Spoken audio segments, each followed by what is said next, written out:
Number 621 भी छोड़ दीजिए बच्चे, इतना इम्पोर्टेंट नहीं है।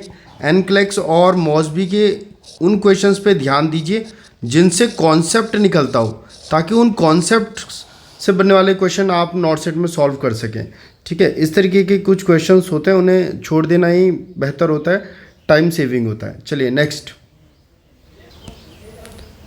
Question number 622, which position should the nurse avoid? कौन सी पोजीशन को नर्स को अवॉइड करना चाहिए एक व्यक्ति में या एक पेशेंट में जिसकी टोटल हिप रिप्लेसमेंट हुई है। यानी बच्चे मेरी बात सुनिए, टोटल हिप रिप्लेसमेंट जिस भी व्यक्ति की होती है उस व्यक्ति में आपको आप जानते हैं हिप का रिप्लेसमेंट हुआ है, ठीक है, तो उस व्यक्ति को आपको क्या बोलना होता है, अपर बॉडी को और लोअर बॉडी के बीच में जो हिप जॉइंट है उसको ज़्यादा बेंट नहीं करना है। तो इन चारों पोजीशन में से आप ये देखो कि ऑर्थोपेनिक पोजीशन को देखो, ये देखो, ये है ऑर्थोपेनिक पोजीशन। इसमें देखिए बच्चे, यहाँ पर बहुत ज़्यादा फ्लेक्शन हो रहा है, जबकि मैं आपको बता चुका हूँ कि जिस भी व्यक्ति में हिप रिप्लेसमेंट किया गया है उसमें फ्लेक्शन को, इस जॉइंट को जिसकी सर्जरी हुई है उसको इतना ज़्यादा फ्लेक्स्ड नहीं करना है, अवॉइड करना है। इसीलिए इसका आंसर जाएगा कि इस मरीज को ऑर्थोपेनिक पोजीशन नहीं दे सकते। ठीक है, ऑपरेटेड साइड में बहुत ज़्यादा दबाव पड़ेगा और प्रोस्थेसिस डिसलॉज भी हो सकते हैं, इसीलिए ऑर्थोपेनिक पोजीशन नहीं देंगे उस व्यक्ति को जिसका हिप रिप्लेसमेंट हुआ है। Next question number 623, a nurse is caring for a client who had total hip replacement. एक व्यक्ति का टोटल हिप रिप्लेसमेंट हुआ है। देखो बच्चे, ये है ना, ये सर्जरी है टोटल हिप रिप्लेसमेंट। देखिए यहाँ पर किस तरीके से दोनों बॉल एंड सॉकेट जॉइंट होता है, यहाँ पर दोनों को रिप्लेस किया गया है, इसको कहते हैं टोटल हिप रिप्लेसमेंट। ठीक है, तो अगर ये किसी व्यक्ति का हुआ है तो उसको बहुत ज़्यादा फ्लेक्शन या बहुत ज़्यादा मुड़ाना नहीं है, क्योंकि यहाँ पर सर्जरी हुई है जॉइंट में। तो अब नेक्स्ट क्वेश्चन में वो हमसे क्या पूछना चाह रहा है वो देखते हैं। एक व्यक्ति की टोटल हिप रिप्लेसमेंट हुई है, उस व्यक्ति को थ्रोम्बस फॉर्मेशन ना हो, प्रिवेंट करने के लिए, थ्रोम्बस फॉर्मेशन ना हो उसके लिए नर्स क्या करेगी? मेरी बात सुनिए बच्चे, जैसे मान लीजिए ये किसी व्यक्ति का पाँव है और ये वेन है, ये वेन है, तो बच्चे क्या होता है, अगर आप मूवमेंट नहीं करोगे पाँव का तो जो वेन के अंदर ब्लड है ना वो पंप नहीं होगा ऊपर के लिए, वो ऊपर नहीं आएगा अगर आप मूवमेंट नहीं करोगे। तो अगर यहाँ इमोबिलिटी है तो हो सकता है कि ये जो ब्लड है वेन में ये ऐसा का ऐसे ही पड़ा रहे। अगर आप रेंज ऑफ मोशन एक्सरसाइज नहीं कर रहे हैं या प्रोलॉन्ग इमोबिलिटी है, हो सकता है कि ये ब्लड इस तरीके से ही यहाँ पर पड़ा रहे। अगर इस ब्लड का स्टेसिस होगा, यानी ये ब्लड रुका हुआ है, तो इससे यहाँ पर क्लॉट बनने के चांसेस बढ़ जाते हैं रुके हुए ब्लड में। इसलिए हमें कुछ करना है जिससे इस पार्ट की एक्सरसाइज हो, ताकि जो ब्लड है वो एक जगह पर इकट्ठा ना रहे, स्टेसिस ना रहे, वो मूव करे। ठीक है, और इसके लिए हम उसको पेशेंट को बोलते हैं कि आपको एंकल एक्सरसाइज करनी है, एंकल एक्सरसाइज, ताकि जो ब्लड हो वो रिटर्न हो, ठीक है, उसका स्टेसिस ना हो और उससे थ्रोम्बस फॉर्मेशन भी ना हो, थ्रोम्बस फॉर्मेशन भी ना हो। ठीक है, तो हम उसे किस चीज़ के लिए बोलेंगे? Encourage the client to perform ankle exercises, ताकि एंकल एक्सरसाइज से जो ब्लड है उसका वीनस रिटर्न आए वापस, एंड जो स्टेसिस है वो ना हो और थ्रोम्बस फॉर्मेशन ना देखने को मिले। चलिए next question number 624, nurse caring for a client with fractured hip. एक व्यक्ति का फ्रैक्चर्ड हिप है, should include assessment of pedal pulse, और उस व्यक्ति के पेडल पल्स चेक करी जा रही है जिसे फ्रैक्चर्ड हिप है। The nurse should assess for which important characteristics of pedal pulse. Pedal pulse के किस इंपॉर्टेंट कैरेक्टरिस्टिक को नर्स को देखना चाहिए? तो बच्चे, अगर पेशेंट के दोनों पाँवों में पेडल पल्स के लिए नर्स देख रही है तो ये इंश्योर करे कि दोनों पाँव में पल्स की स्ट्रेंथ सेम हो, दोनों पाँव में पल्स की स्ट्रेंथ सेम हो और दोनों ही पाँव में पल्स जो आ रही हो वो इक्वल आए। ये दो चीज़ों का ध्यान आपको रखना है, यानी एम्पलीट्यूड एंड सिमेट्री दोनों के दोनों क्या होनी चाहिए? सेम होना चाहिए। बोथ लेग्स का, दोनों लेग्स का स्ट्रेंथ भी पल्स का सेम होना चाहिए और पल्स भी इक्वल आनी चाहिए। इमेज देखिए, यहाँ पे देखिए, अगर आप दोनों पाँवों का पेडल पल्स आप चेक कर रहे हैं तो देखिए कि दोनों पाँव में ही जो पल्स आ रही है उसका एम्पलीट्यूड यानी कि स्ट्रेंथ उस पल्स का, दोनों ही बाउंडिंग पल्स हैं या दोनों ही फुल आ रही हैं, स्ट्रेंथ पल्स का, और दूसरा जो पल्स आ रही हैं वो इक्वल होनी चाहिए दोनों में। चलिए इसी चीज़ के लिए नर्स देखेंगी फ्रैक्चर्ड हिप वाले व्यक्ति में। नेक्स्ट देखते हैं question number 625। A nurse receive change of shift report for a client of total hip replacement 24 hour ago. After reviewing the client record and completing a physical assessment, which complication should the nurse include the client is experiencing?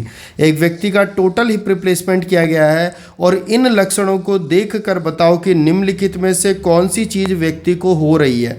और इस लक्षणों को जब मैंने ध्यान से देखा बच्चे, तो इसमें एक ही चीज़ नज़र आई जिससे पूरा का पूरा आंसर क्लियर हो गया। वो है potential race on neck and chest. Chest और नेक में आपको खून के छोटे छोटे जो ये छींटे, जिन्हें हम पेटेंशियल रेस कहते हैं, पटैची कहते हैं, ये अगर नज़र आ रहे हैं ना बच्चे, तो ये सबसे मेन लक्षण होता है फैट एम्बोलिज्म का। फैट एम्बोलिज्म का लक्षण होते हैं चेस्ट और नेक्स में रेसेस का होना। मैं आपको इमेज दिखाता हूँ। चलिए ये आप देख पा रहे होंगे स्किन में जो पेटेंशियल रेस आपको देखने को मिल रहे हैं, ऐसा देखने को मिलता है फैट एम्बोलिज्म में। ध्यान रखिएगा, कभी भी आपसे नोट सेट में पूछे चेस्ट और नेक में इस तरीके के खून के छोटे छोटे छींटे या धब्बे, जिन्हें पेटेंशियल रेस कहते हैं, अगर ये नज़र आ रहे हैं तो समझ जाइए व्यक्ति को फैट एम्बोलिज्म है। और इस तरीके से आपको कंजक्टिवा में भी रेस देखने को मिलेगा बच्चे, ये भी एक लक्षण है। देखिए कंजक्टिवा में भी आपको रेसेस देखने को मिल रहे हैं, ठीक है, लेकिन चेस्ट में रेस होना एक बहुत बड़ा साइन है। तो इन लक्षणों में जैसे ही आपने ये पढ़ा पेटेंची और नेक एंड चेस्ट, आप सीधा समझ जाएंगे व्यक्ति को क्या हुआ है, फैट एम्बोलिज्म हुआ है। और सबसे कॉमनली एक बात याद रखना बच्चे, फ्रैक्चर जब भी होता है ना किसी व्यक्ति को, फ्रैक्चर में सबसे ज़्यादा रिस्क होता है कि उसमें जो फैट ग्लोब्यूल्स है ना, वो फैट ग्लोब्यूल्स किस में आ जाए, ब्लड स्ट्रीम में। ब्लड स्ट्रीम में क्या आ जाए, फैट ग्लोब्यूल्स आ जाए फ्रैक्चर के बाद। एक कॉम्प्लिकेशन होता है, इसी का नाम होता है फैट एम्बोलिज्म, ठीक है। फैट ग्लोब्यूल्स का ब्लड स्ट्रीम में आ जाना फ्रैक्चर के बाद। तो काफ़ी बार पूछता है कि एक व्यक्ति को जिसको फ्रैक्चर है उसको किस चीज़ का रिस्क है, फैट एम्बोलिज्म का। चलिए नेक्स्ट क्वेश्चन नंबर 626। ध्यान रखिएगा, इंपॉर्टेंट क्वेश्चन है। A nurse is caring for a client who had total hip replacement. एक व्यक्ति का टोटल हिप रिप्लेसमेंट की सर्जरी हुई है। Priority assessment when monitoring the client for haemorrhage. अगर आप उस मरीज में हेमरेज के लिए देख रहे हो तो आपको क्या करना चाहिए। एक व्यक्ति जिसकी टोटल हिप रिप्लेसमेंट की सर्जरी हुई, उसमें हेमरेज का देखने के लिए आपको क्या करना है, आपको बच्चे इसमें आपको एग्जामिन करना है bedding under the client. Client के नीचे जो बेडिंग, जो बच्चे बेडशीट वगैरह क्लाइंट के नीचे बिछी है ना, उसको एग्जामिन करो। क्योंकि अगर उस एरिया में ब्लीडिंग हुई तो ब्लीडिंग ग्रेविटी की वजह से नीचे जाएगी और नीचे बिछी है बेडशीट। अगर आपको बेडशीट में वेट नज़र आ रही है बेडशीट, या फिर बेडशीट में ब्लड नज़र आ रहा है, तो समझ जाइए व्यक्ति को हो रहा है हेमरेज, ठीक है। तो कभी भी आप टोटल हिप रिप्लेसमेंट के बाद हेमरेज के लिए देखते हो तो आप पेशेंट से पहले नीचे की बेडशीट देखिए, examine the bedding under the client, आपको पता चल जाएगा कि हेमरेज हो रहा है या नहीं। ये एक छोटा सा कॉन्सेप्ट है, ध्यान रखिएगा। Next question number 627। When a client is in the right side line position, एक व्यक्ति राइट साइड लाइन पोजिशन में है after insertion of left hip prosthesis. Left hip prosthesis के बाद पेशेंट को राइट साइड लाइन पोजिशन में लेटाया गया है और यह इंश्योर किया गया है कि क्लाइंट के पैरों के बीच में क्या हो, एक पिलो हो, and the entire length of the upper leg is supported, और ऊपर तक पूरे पाँव को सपोर्ट मिले। What is this pillow prevent? ये कह रहा है कि जिस व्यक्ति का हिप प्रोस्थेसिस किया गया है, लेफ्ट हिप प्रोस्थेसिस, उसके वो राइट साइड लाइन पोजिशन में लेटा है और दोनों पाँवों के बीच में पिलो है। तो वो पिलो क्यों लगाया गया है? तो याद रखिए बच्चे, वो पिलो लगाया जाता है ताकि जो ऑपरेटेड साइड है उस पर स्ट्रेन या दबाव ना पड़े। है ना, और दोनों के दोनों पाँवों को जो लेफ्ट हिप प्रोस्थेसिस की सर्जरी होती है उसके बाद दोनों के दोनों पाँवों का जो अडक्शन होता है उसको भी अवॉइड करना होता है, अडक्शन को अवॉइड करना होता है। इसीलिए हम बीच में पिलो लगा देते हैं। एक तो वो ऑपरेटेड साइड में दबाव यानी स्टेन नहीं पड़ने देता, और दूसरा वह एडक्शन को भी क्या करता है, अवॉइड करता है। तो ये दो क्वेश्चन इंपॉर्टेंट चीज़ें हैं जिसकी वजह से पिलो लगाया जाता है। आंसर जाएगा वह स्ट्रेन नहीं होने देता है ऑपरेटेड साइड में। चलिए next question number 628, what is example of principle of body mechanism that the nurse use when caring for immobilized client. एक व्यक्ति है जो इमोबिलाइज्ड है, जो चल फिर नहीं सकता, अगर उसको केयर दे रही है नर्स तो कौन सा प्रिंसिपल बॉडी मैकेनिज्म यूज करेगी। Placing the feet apart to increase the stability of the body. Nurse क्या करेगी, उस व्यक्ति के जो पाँव हैं उसको उचित दूरी पर रखेगी जिससे कि स्टेबिलिटी ज़्यादा आए पेशेंट में। ठीक है, ये कुछ बॉडी मैकेनिज्म के रूल्स होते हैं बच्चे, ये काफ़ी आते हैं। जैसे कि आपको कभी भी कमर से बेंड नहीं होना है, वेस्ट से आपको कभी भी बेंड नहीं होना है, हमेशा नी से बेंड होना है। ये क्वेश्चन काफ़ी ज़्यादा बार पूछा जाता है। और कभी भी आपको मान लीजिए कोई भारी वजन उठाना है तो अपने शरीर से दूर नहीं उठाना है, पास में उठाना है। ठीक है, इस तरीके के क्वेश्चन, क्योंकि सेंटर ऑफ ग्रेविटी क्या होनी चाहिए, लो होने चाहिए। इस तरीके के क्वेश्चन काफ़ी बॉडी मैकेनिज्म से पूछे जाते हैं। और हमेशा वाइडर बेस ऑफ सपोर्ट होना चाहिए, वाइडर बेस यानी पाँव को पूरी तरीके से उचित दूरी पर खोल कर खड़ा होना होता है ताकि एक स्टेबिलिटी आए, पेशेंट का फॉल का रिस्क कम हो। तो placing the feet apart to increase the stability of the body, ये सही उत्तर जाएगा। चलिए next question number 629, after open reduction and internal fixation. एक व्यक्ति का ओपन रिडक्शन और इंटरनल फिक्सेशन किया गया है फ्रैक्चर्ड हिप के बाद, what assessment of the client affected leg should the nurse make. देखिए, जब भी किसी चीज़ की सर्जरी हुई है और मान लीजिए ये उसका लेग है, तो आपको बच्चे सर्जरी के बाद, अगर पाँव की सर्जरी हुई है तो आपके उसके बाद आपको उस लेग में किस किस चीज़ के लिए देखना होता है। एक तो सबसे पहले देखिए टेम्परेचर, स्किन का टेम्परेचर। अगर स्किन का टेम्परेचर कम है तो समझ जाइए वहाँ पर ब्लड सप्लाई नहीं हो रही है। तो पहली चीज़ देखिए उस जगह का टेम्परेचर। ठीक है, 629। नेक्स्ट देखिए जो टोज़ है उनमें सेंसेशन आ रही है नहीं। ठीक है, टोज़ का सेंसेशन देखना बहुत ज़रूरी होता है। तो सेकंड हम देखेंगे टोज़ का सेंसेशन, और थर्ड हम देखेंगे पेडल पल्स, जो हम पेडल पल्स यहाँ पर चेक करते हैं। तो कभी भी पाँव की कभी भी सर्जरी हो, तीन चीज़ें आपको ध्यान रखनी है। एक, स्किन का टेम्परेचर देखो, पेडल पल्स चेक करो, और टोज़ का सेंसेशन चेक करो। First, third and fifth. Question number 630, a client with fractured hip is helped from the bed to chair after surgery. एक व्यक्ति जिसके फ्रैक्चर्ड हिप था उसको सर्जरी के बाद बेड से चेयर पर किया गया है। The nurse instruct the client to bear most of the weight on the unaffected leg.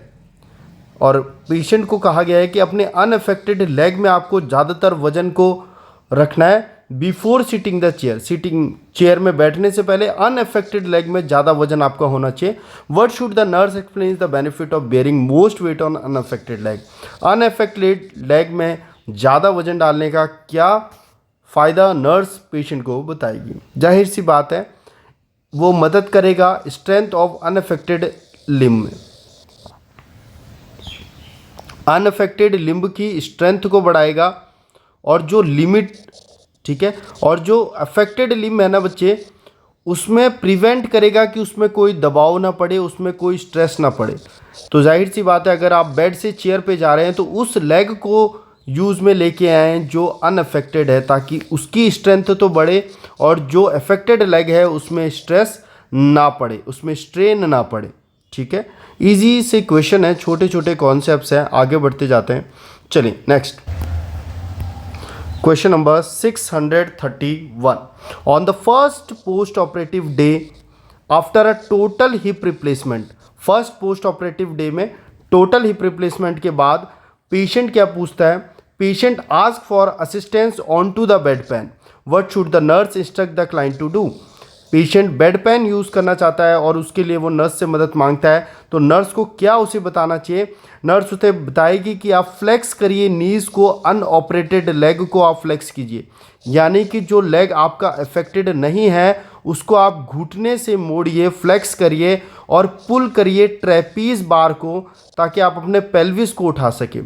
Trapeze बार में आपको अभी इमेज में दिखा दूंगा बच्चे, काफ़ी बार ये क्वेश्चन भी आया हुआ है। तो मान लीजिए ये आपका अफेक्टेड लेग है, आपको अफेक्टेड लेग को नहीं, आपको अनअफेक्टेड लेग को फ्लेक्स करना है घुटने से, और उसके बाद ऊपर ट्रेपीज बार लगा होगा उससे उठने की कोशिश करनी है अपने पेल्विस को, ताकि उसके बाद आप बेड पान यूज़ कर पाओ। ठीक है, तो आंसर 4th इसका आंसर जाएगा। मैं आपको ट्रेपीज बार दिखा देता हूँ। तो ये डायग्राम देखिए बच्चों, ये होता है ट्रेपीज बार। पेशेंट इसको हाथ से पकड़ता है और अपने आप को लिफ्ट ऊपर खींचने की कोशिश करता है, ताकि वो अपने पेल्विस को थोड़ा सा उठा पाए और बेड पान को यूज़ कर पाए। इस तरीके से आप इमेज में देख पा रहे होंगे, इस तरीके से पेशेंट इसे यूज़ करता है पोजीशन चेंज करने के लिए, या फिर मान लीजिए अभी इस क्वेश्चन में जैसे उन्हें बेड पेन यूज़ करना है, या फिर अपर आर्म की स्ट्रेंथ को मजबूत करने के लिए भी कई बार इसे यूज़ किया जाता है, मोबिलिटी के लिए भी यूज़ किया जाता है। ठीक है, ये सारे क्या है? ट्रेपीज बार। पहले भी एग्जाम में आ चुका है ट्रेपीज बार। चलिए नेक्स्ट 632 आप छोड़ सकते हैं, उसके बाद आगे बढ़ते हैं। Question number 633, a nurse is teaching crutch walking to a client. एक व्यक्ति को क्रच वॉकिंग के बारे में बताया जा रहा है सर्जरी के बाद। On which part of body should the nurse instruct the client to place weight. Crutch walking में जब भी कोई व्यक्ति अपना वजन डालता है क्रच के ऊपर, तो उसका वजन कहाँ होना चाहिए? मुझे बताओ, मैंने काफ़ी बार आपको बताया, क्या उसका वजन एक्जिला में होना चाहिए या हाथों की जो हथेलियाँ होती है पाम्स, उसमें उनका वजन होना चाहिए? तो जाहिर सी बात है आंसर जाएगा पाम्स में उसका वेट होना चाहिए। जब आप क्रच को पकड़ते हो तो आपका सारा का सारा वेट पाम में होना चाहिए, एक्जिला में नहीं। अगर आपका वेट एक्जिला में होगा तो आपको क्रच पाल्सी होने का खतरा होता है। क्रच पाल्सी, मैं आपको इमेज दिखा देता हूँ। ये देखिए बच्चे, क्रच वॉकिंग में बहुत सही इन्होंने यहाँ पर इस डायग्राम के थ्रू समझाया हुआ है। सबसे पहला 2 to 3 finger width between the crutch and under arm. Under arm, axilla और क्रच के बीच में 2 से 3 उंगलियों का गैप होना चाहिए। ये अगर ये क्रच एक्जिला में रेस्ट करेगा तो आपकी ब्रेकियल जो प्लेक्सस है वो इंजर्ड हो जाएगी, जिससे क्रच पाल्सी हो जाएगा। ठीक है, यहाँ पर देखिए इस डायग्राम में 2 से 3 फिंगर का गैप होना चाहिए। यहाँ पर बहुत इंपॉर्टेंट चीज़ है, ये ध्यान रखना, कई बार एग्जाम्स में पूछी हुई है। नेक्स्ट देखते हैं। नेक्स्ट, आपकी एल्बोज बेंड होनी चाहिए बच्चे, एल्बोज स्ट्रेट नहीं होनी चाहिए, एल्बोज बेंड होनी चाहिए। यहाँ पर 2 से 3 फिंगर्स का गैप होना चाहिए। पूरे शरीर का वजन आपकी हथेलियों में, पाम्स में होना चाहिए। यहाँ पर वजन नहीं डालेंगे आप पाम्स पर वजन डालेंगे, और bottom of the crutches more than shoulder wide apart, और अपने कंधों से थोड़ा सा बाहर खुले हुए रहेंगे आपके क्रचेस। ये देखिए, ये बिल्कुल सही है, और ऐसे स्ट्रेट रखेंगे, ये गलत है। ठीक है, अब आप देख सकते हैं। और ये क्वेश्चन भी आता है कि 5 से 8 इंच अपने पैर से आप दूर रखेंगे क्रचेस को। तो क्रच से रिलेटेड ये क्वेश्चंस काफ़ी बार पूछे जाते हैं, खासकर ये क्वेश्चन कि आपका सारा वेट किस में होना चाहिए, आपके पाम्स में होना चाहिए। और यहाँ पर देखिए 2 से 3 उंगलियों का गैप होना चाहिए एक्जिला और क्रच के बीच में, और अपने कंधों से ज़्यादा खोल के रखेंगे आप क्रचेस को। ठीक है, तो आइए क्वेश्चन में चलते हैं। तो आप बताइए, अपना वजन बॉडी का प्लेस वेट कहाँ करेगी? Palms of the hands. Hands, हाथों की हथेलियों में सारा का सारा वेट डाला जाता है जब आप क्रच यूज़ करते हो। इंपॉर्टेंट क्वेश्चन है, बहुत इंपॉर्टेंट क्वेश्चन है। चलिए नेक्स्ट। तो ये देखिए बच्चों, टोटल हिप रिप्लेसमेंट के बाद क्या क्या नहीं करना होता है। ऐसे देखिए, इस चेयर में इस तरीके से आप बैठ सकते हैं, लेकिन इस तरीके से नहीं बैठ सकते, यानी एक्सट्रीम फ्लेक्शन को अवॉइड करना होता है। पैरों के बीच में आपको पिलो यूज़ करनी होती है। क्रॉसिंग ऑफ लेग्स को अवॉइड करना होता है। देखिए यहाँ पर साफ लिखा हुआ है, क्रॉसिंग ऑफ लेग्स को अवॉइड कीजिए, अवॉइड कीजिए। एक्सट्रीम फ्लेक्शन को अवॉइड कीजिए। हाई चेयर में ना बैठें, बहुत ज़्यादा लो चेयर है उसमें ना बैठें। ठीक है, ये देखिए इस तरीके से एडक्शन ना करें पाँव का, पिलो लगाकर एबडक्शन को मेंटेन करें। तो ये सारे क्वेश्चंस टोटल हिप रिप्लेसमेंट से बनते हैं बच्चे। इस तरीके से इसमें लो चेयर भी आपको यूज़ नहीं करनी होती है, और इस तरीके से लेग्स क्रॉसिंग भी नहीं अलाउड होती हैं। उस व्यक्ति में जिसमें टोटल हिप रिप्लेसमेंट होता है। ठीक है, इस तरीके से देखिए। तो ये सारी चीज़ें ध्यान रखिए टोटल हिप रिप्लेसमेंट के क्वेश्चंस में। आइए देखते हैं। तो वो इमेजेस मैंने इसलिए दिखाई क्योंकि मैं आपको क्वेश्चन नंबर 634 करवाने वाला हूँ, जिसमें कह रहा है कि नर्स क्या टीचिंग प्रोवाइड कराएगी एक व्यक्ति को जिसको टोटल हिप रिप्लेसमेंट हुआ है, क्या क्या चीज़ें अवॉइड करने के लिए बोलेंगी। तो आप ध्यान रखें, एक तो क्रॉसिंग ऑफ लेग्स, मैंने आपको इमेज दिखाई, क्रॉसिंग ऑफ लेग नहीं करनी है अगर आपकी टोटल हिप रिप्लेसमेंट हुई है तो। और लो चेयर, बहुत लो जो चेयर होती हैं उनमें आपको नहीं बैठना है, क्योंकि वहाँ पर क्या होगा, उससे भी एक्सट्रीम फ्लेक्शन देखने को मिलेगा। तो ये दो चीज़ें अवॉइड करनी है। काफ़ी बार क्वेश्चन आता है, लो चेयर में नहीं बैठना है, क्रॉसिंग ऑफ लेग्स नहीं करनी है, लेग्स के बीच में हमेशा आपको पिलो लगा के रखना है, लेग्स का एडक्शन नहीं करना है, लेग्स का एडक्शन नहीं करना है, पिलो लगा के रखना है, क्रॉसिंग ऑफ लेग्स नहीं करनी है, लो चेयर में नहीं बैठना है आपको।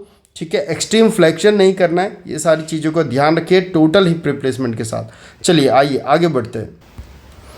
Question number 635, what is the nurse primary consideration when caring for a client with rheumatoid arthritis. एक व्यक्ति को रूमेटॉइड अर्थराइटिस है तो उसके लिए नर्स का प्राइमरी कंसिडरेशन क्या होगा। बच्चे देखिए, रूमेटॉइड अर्थराइटिस वाले व्यक्ति को बहुत ज़्यादा पेन होता है, इसीलिए कंफर्ट प्रायोरिटी होती है पेशेंट की, ये ध्यान रखिएगा। बस छोटा सा कॉन्सेप्ट है, तो इसी को ध्यान रखिएगा कि रूमेटॉइड अर्थराइटिस में पेन होता है, इसीलिए उसके लिए हम क्या चेक करेंगे, कंफर्ट चेक करेंगे। और ये क्वेश्चन बनता है रूमेटॉइड अर्थराइटिस से। रूमेटॉइड अर्थराइटिस में 3 मेन लक्षण आपको देखने को मिलेंगे। एक तो अंगूठे का इस तरीके से हो जाना, जिसे बॉटनर डिफॉर्मिटी कहा गया है, boutonniere deformity of thumb.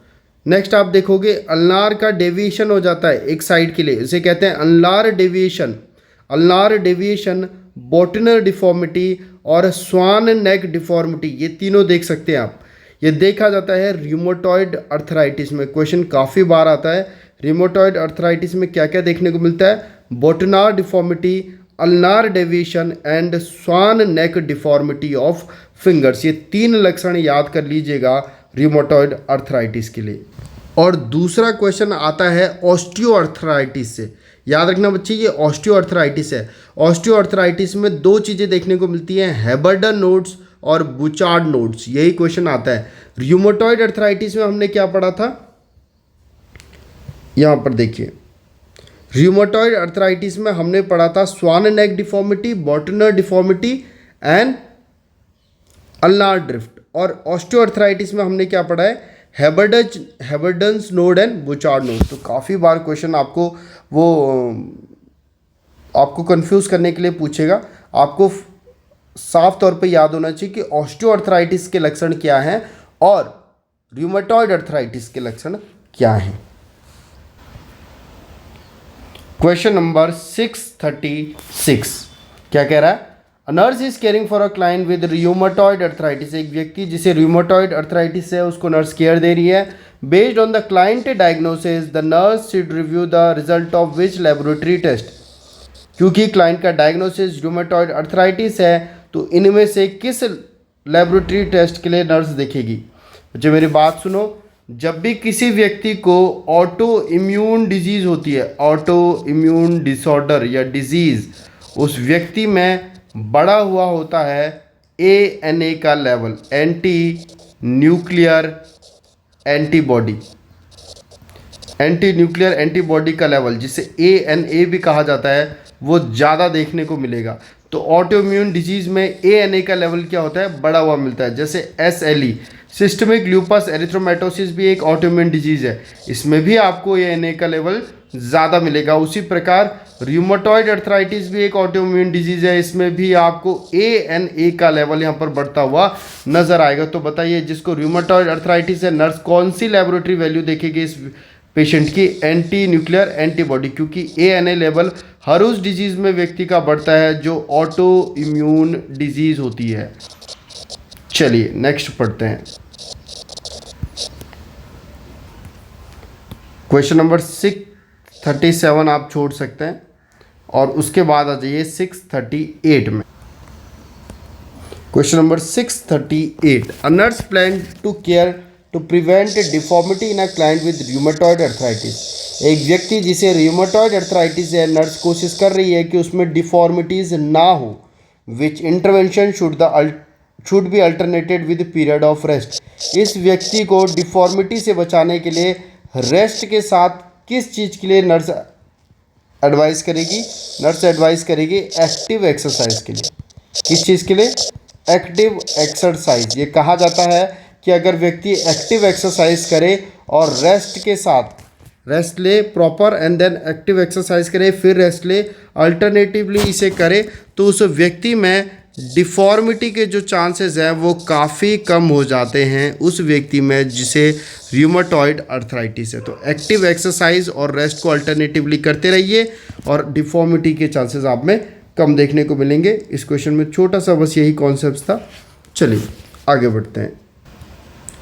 Question number 639, a regimen of rest and exercise. याद रखना बच्चे, रेस्ट और एक्सरसाइज, वो भी एक्टिव एक्सरसाइज बहुत ज़रूरी होती है रूमेटॉइड अर्थराइटिस के पेशेंट में।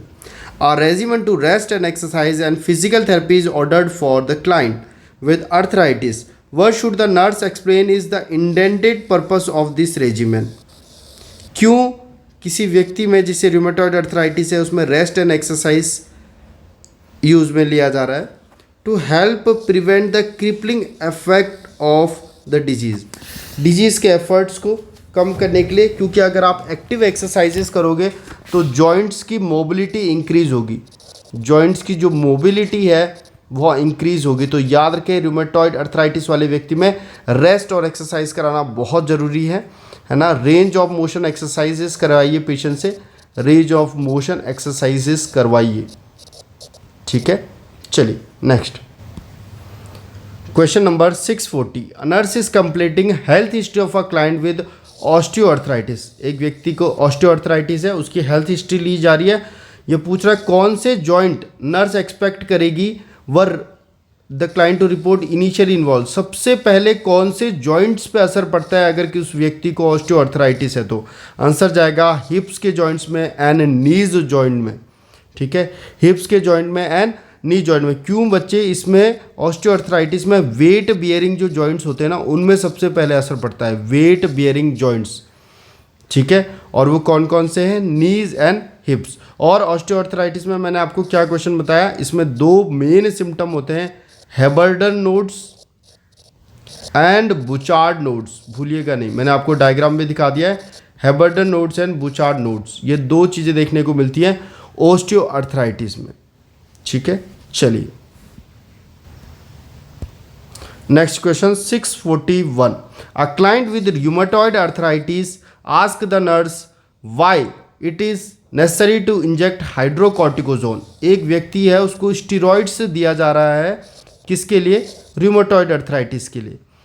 तो वो नर्स से पूछ रहा है कि ये जो मेडिसिन है हाइड्रोकॉर्टिकोजोन ये क्या करती है? आंसर जाएगा यह इन्फ्लामेशन को रिड्यूस करती है। आपको पता होगा बच्चे, स्टेरॉइड्स जो होती हैं उनमें एंटी इन्फ्लामेटरी कैपेसिटी होती है, एंटी इन्फ्लामेटरी, तो यह इन्फ्लामेशन को कम करती है। इसीलिए उस व्यक्ति में जिसमें अर्थराइटिस है उसको स्टेरॉइड्स दिया जाता है, हाइड्रोकॉर्टिकोजोन। और रूमेटॉइड से अर्थराइटिस के तीन मेन लक्षण मैंने आपको क्या बताए थे?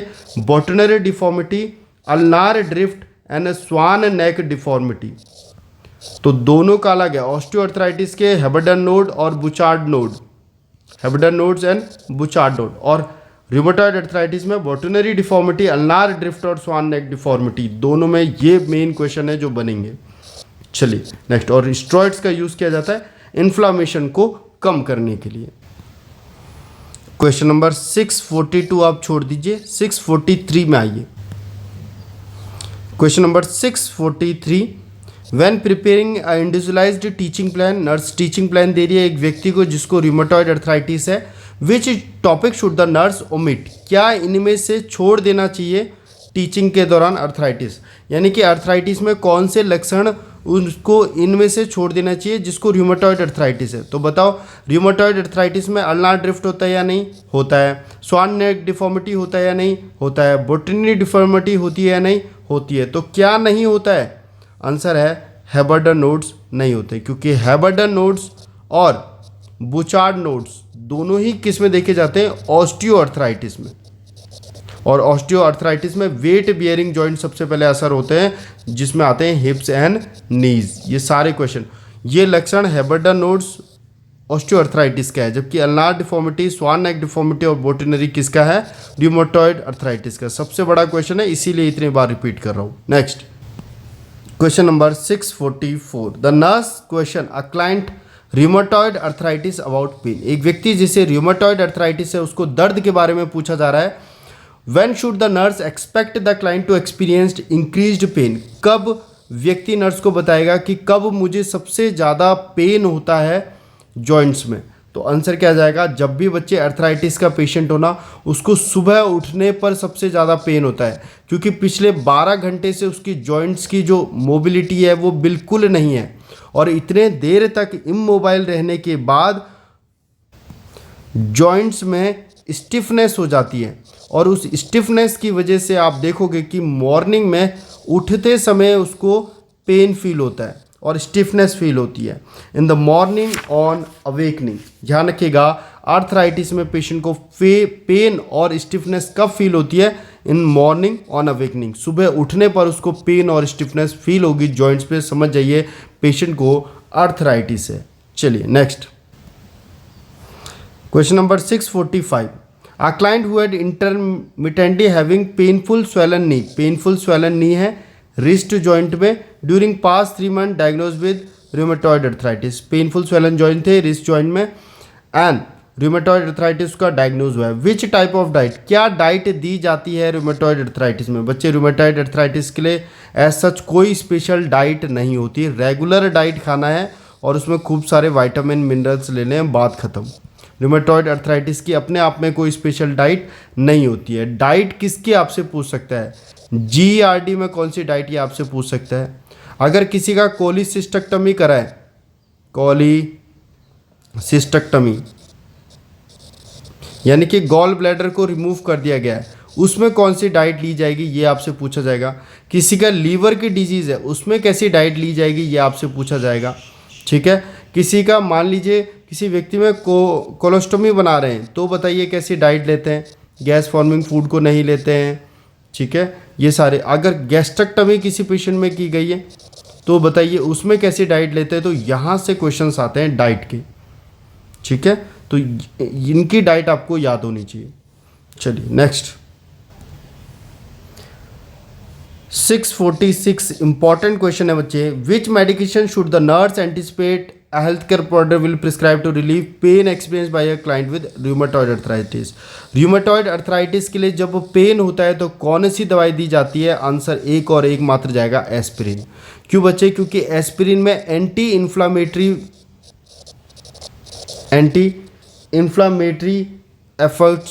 इफेक्ट शो करती है एस्पिरिन। ठीक है, जिसकी वजह से वो अर्थराइटिस में काफ़ी कारगर दवाई के रूप में हमारे सामने आती है। क्योंकि एस्पिरिन का एंटी इन्फ्लामेटरी इफेक्ट होता है तो हम उसको यूज़ करते हैं र्यूमेटॉइड अर्थराइटिस में। और एक बात हमने पहले भी पढ़ा है, एस्पिरिन को किस में नहीं देना है? उस बच्चे में नहीं देना है जिसे फीवर है, उससे हो जाएगा रे सिंड्रोम। ये क्वेश्चन हमने पढ़ चुका है पहले। ठीक है, चलिए नेक्स्ट। और एस्पिरिन बच्चे हम उस पेशेंट में भी नहीं देते हैं जिसको डेंगू है, क्योंकि डेंगू में ब्लीडिंग टेंडेंसी काफ़ी ज़्यादा बढ़ जाती है, इसलिए उसमें एस्पिरिन नहीं देंगे। Question number 647, what should the nurse do to prevent deformity of knee की डिफॉर्मिटी को बचाने के लिए क्या करना चाहिए नर्स को? जिस व्यक्ति को अर्थराइटिस है उसकी डिफॉर्मिटी को बचाने के लिए मैं पहले ही बता चुका हूँ, एक तो रेंज ऑफ मोशन एक्सरसाइज करवाओ, एक्सरसाइज इंपॉर्टेंट है ताकि डिफॉर्मिटी ना हो, और दूसरा उस जॉइंट्स को फंक्शनल अलाइनमेंट में रेस्ट करो, यानी कि rest and exercise. Functional alignment में जॉइंट को रेस्ट करवाना और जॉइंट का motion, encourage motion of the joint का मोशन कराना, यानी एक्सरसाइज और रेस्ट बहुत ज़रूरी है उस व्यक्ति में जिससे अर्थराइटिस है, ताकि उसे जॉइंट्स की डिफॉर्मिटी ना हो। चलिए नेक्स्ट क्वेश्चन नंबर 648 इंपॉर्टेंट है, ध्यान दीजिएगा। अ क्लाइंट विद र्यूमेटॉइड अर्थराइटिस, एक व्यक्ति को र्यूमेटॉइड अर्थराइटिस है और उसको बहुत ज़्यादा दर्द हो रहा है और स्वेलिंग हो रहा है जॉइंट्स में। Range of motion exercise for this client should be, देखिए एक व्यक्ति को रिमोटॉइड अर्थराइटिस है, उसको बहुत ज़्यादा पेन हो रहा है, स्वेलिंग हो रही है, तो उसमें रेंज ऑफ मोशन एक्सरसाइज कराने से पहले आपको क्या करना है, हीट एंड कोल्ड एप्लीकेशन को अप्लाई करना है। ये बहुत इंपॉर्टेंट है। हीट एंड कोल्ड जब आप अप्लाई करते हो बच्चे उस जॉइंट में जिसमें बहुत ज़्यादा पेन है, इन्फ्लामेशन है, तो यह क्या करता है, यह रिड्यूस कर देता है इन्फ्लामेशन को काफ़ी हद तक, यह रिड्यूस करता है इन्फ्लामेशन को। इसीलिए अगर आपको जॉइंट पेन हो रहा है अर्थराइटिस के बाद, वहाँ पर हीट एंड कोल्ड एप्लीकेशंस का आप यूज़ कीजिए ताकि आपको डिस्कम्फर्ट ना हो। और मैं आपको बता चुका हूँ कि अर्थराइटिस में पेन होता है, इसलिए नर्स का काम होता है कि वो डिस्कम्फर्ट पेशेंट को ना होने दें, ये फर्स्ट प्रायोरिटी होती है। इसलिए यूज़ करें हीट एंड कोल्ड एप्लीकेंट्स का किससे पहले, रेंज ऑफ मोशन एक्सरसाइज करने से पहले अर्थराइटिस के पेन के लिए। चलिए question number 649, a client with arthritis reports receiving the following dietary suggestion. पहले ही मैं आपको बता चुका हूँ, क्या अर्थराइटिस के लिए किसी स्पेशल डाइट की ज़रूरत है? नहीं। तो हम उन्हें कहेंगे कि आप एडिक्वेट फूड खा लीजिए डिफरेंट वैरायटी ऑफ ग्रुप से, क्योंकि कोई भी स्पेशल डाइट की ज़रूरत नहीं है अर्थराइटिस के मरीज को। सिंपल सा क्वेश्चन था और इसी के साथ हमारा समाप्त होता है न्यूरोमस्कुलोस्केलेटल। और इसके बाद जो हम स्टार्ट करेंगे वो होगा यूरिनरी एंड रिप्रोडक्टिव सिस्टम। ठीक है, तो होपफुली यहाँ तक आपको समझ में आया होगा।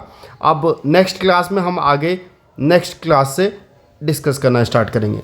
तब तक के लिए थैंक यू।